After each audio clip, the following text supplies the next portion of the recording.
প্রিয় ছাত্রছাত্রীরা, আশা করি তোমরা প্রত্যেকে ভালো আছো। আজকে দেখো তোমাদের সামনে ভৌতবিজ্ঞান সংক্ষিপ্ত প্রশ্ন উত্তর নিয়ে আলোচনা করব। এই সংক্ষিপ্ত প্রশ্নগুলো 2024 সালের মাধ্যমিক পরীক্ষার জন্য খুবই ইম্পর্টেন্ট প্রশ্ন। তাই তোমাদেরকে বলো ভিডিও প্রথম থেকে শেষ পর্যন্ত দেখো, আর যেগুলো অবজেক্টিভ প্রশ্ন করে দিয়েছি সেই উত্তরগুলো তোমরা ভালো করে মনে রাখার চেষ্টা করবে।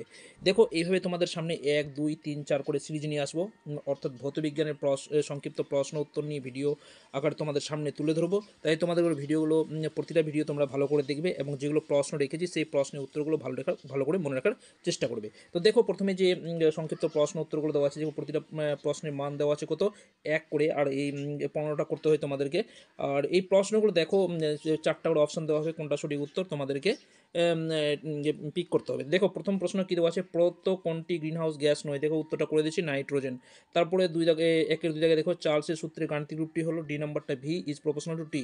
তারপরে 3 দাগে দেখো কী আছে, যে এসটিপিতে 8 গ্রাম সালফার ডাইঅক্সাইড আয়তন কত? 2.8 লিটার। তারপর হচ্ছে 4 থেকে প্রশ্ন দেখো, নিম্নলিখিত তরঙ্গগুলির মধ্যে কার তরঙ্গ দৈর্ঘ্য সবচেয়ে বেশি? সেটা হচ্ছে রেডিও তরঙ্গের তরঙ্গ দৈর্ঘ্য সবচেয়ে বেশি। তারপরে দেখো নেক্সট প্রশ্ন, 1-5 দাগে কী দেওয়া আছে, যে রোধের সমান্তরাল সমবায়ে প্রতিটি রোধের ক্ষেত্রে অপরিবর্তিত থাকে, সেটা হচ্ছে কি? বিভব প্রভেদ।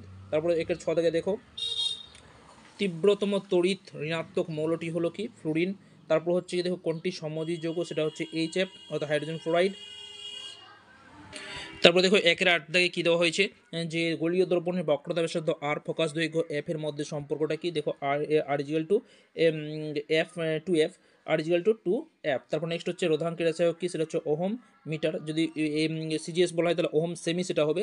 তারপরে 1-10 দাগে দেখো, কোন বর্ণের জন্য উত্তল লেন্সের ফোকাস দৈর্ঘ্য সর্বাধিক হয়? সেটা হচ্ছে গিয়ে লাল বর্ণের জন্য, লাল বর্ণের জন্য। তারপর নেক্সট দেখো 1-11 দেখো 220 ভি 110 ওয়াট বাতির রোধ কত?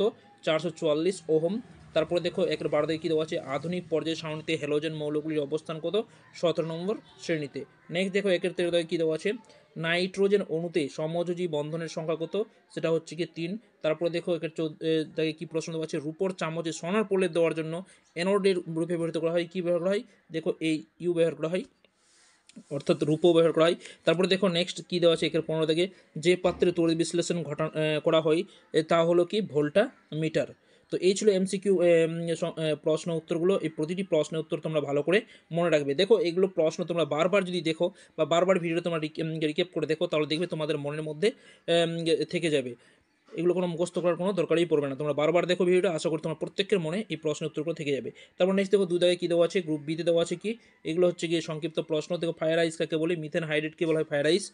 তারপরে দেখো 2 দেখা যাচ্ছে, কোন অবস্থায় বাস্তব গ্যাস আদর্শ গ্যাসের মতো আচরণ করে? সেটা হচ্ছে উচ্চ উষ্ণতা ও নিম্ন চাপে।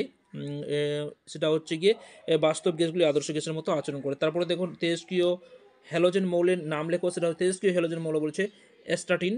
তারপর হচ্ছে গিয়ে 2-4 থেকে কী দেওয়া আছে, কোনো দ্রব্যে তামার প্রলেপ দিতে তড়িৎ বিশ্লেষ্যরূপে কী ব্যবহার করে? কপার সালফেট অর্থাৎ CuSO4 এর দ্রবণ ব্যবহার করা হয়। তারপরে দেখো 2-5 থেকে কী দেওয়া আছে, সাদা আলোক কোন বর্ণের জন্য কাচের প্রতিচলাঙ্ক সর্বোচ্চ? সেটা হচ্ছে বেগুনি। অথবা দেওয়া আছে দৃশ্যমান আলোর তরঙ্গ দৈর্ঘ্যের পাল্লা কত বা মানটা কত জিজ্ঞাসা করে? 3800 অ্যাংস্ট্রং থেকে 7800 অ্যাংস্ট্রং। তো এই ছিল আজকের ভিডিওর অতি সংক্ষিপ্ত প্রশ্ন উত্তর। তোমাদেরকে ওর প্রতিটি প্রশ্ন উত্তর ভালো করে মনে রাখো। এরপরে আবার সেকেন্ড সেট নিয়ে আবার একটি প্রশ্ন উত্তর তোমাদের সামনে তুলে ধরবো। ততক্ষণ তোমরা ভালো থাকো, সুস্থ থাকো। ধন্যবাদ।